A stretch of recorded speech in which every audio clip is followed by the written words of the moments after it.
ঈদের ছুটিতে দেশের বিভিন্ন পর্যটন স্পট ও বিনোদন কেন্দ্রে মানুষের ঢল নেমেছে। কক্সবাজারে উপচে পড়া ভিড় না থাকলেও রয়েছে উল্লেখযোগ্য সংখ্যক পর্যটনের আনাগোনা। আগামী কয়েকদিনে ভিড় বাড়ার আশা পর্যটন ব্যবসায়ীদের। এদিকে পার্বত্য অঞ্চলে তেমন পর্যটক না থাকলেও বন্দরনগরী সহ দেশের বেশ কিছু স্পটে রয়েছে মানুষের ভিড়।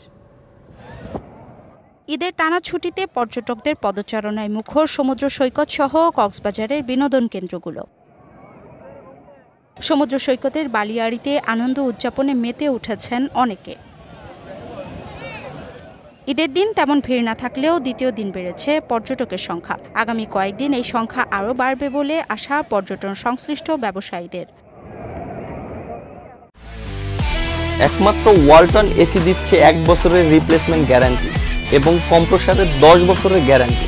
এদিকে বন্দরনগরী চট্টগ্রামে নানা বয়সী মানুষের ঢল নামে বিনোদন কেন্দ্রগুলোয়। ফয়েজ লেক, সি ওয়ার্ল্ড ও পতেঙ্গা সমুদ্র সৈকত সহ বিভিন্ন স্পটে দর্শনার্থীদের সমাগম ছিল চোখে পড়ার মতো। এটা আমাদের অনেকবারই আশা হয়েছে, আমরা জানি প্লেসটা অনেক ভালো লাগে আর গরমের সময়ের জন্য এটা বেস্ট। এখানে আসছি মূলত ফ্রেন্ড সার্কেলের একটু টাইম স্পেন্ড করতে, খুব মজা নিতে, আরো গরম পড়তেছে তো গরমের এনজয়টা নিতে। ঈদ উপলক্ষে ঈদের দিন থেকেই খোলা রাখছি আমরা বিশেষ ব্যবস্থায়। আর এখানে আমরা বিভিন্ন রকম ইভেন্টের আয়োজন করেছি।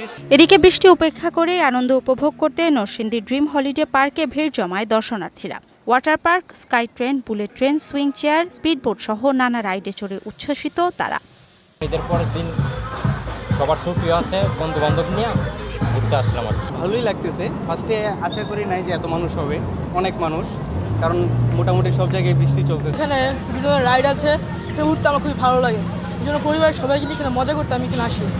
দর্শনার্থীদের সুবিধার জন্য নানা ব্যবস্থা নেওয়ার কথা জানায় কর্তৃপক্ষ। বিভিন্ন ডিস্ট্রিক্ট থেকে পর্যটকরা আসে, সেটার দিক বিবেচনা করে আমরা এখানে পর্যাপ্ত সিকিউরিটির ব্যবস্থা করেছি। আমাদের নিজস্ব এখানে আনসার ক্যাম্প আছে।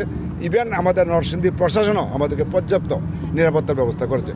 তবে ভিন্ন চিত্র খাগড়াছড়িতে। আলুটিলা সহ পর্যটন কেন্দ্রগুলোতে নেই তেমন পর্যটক।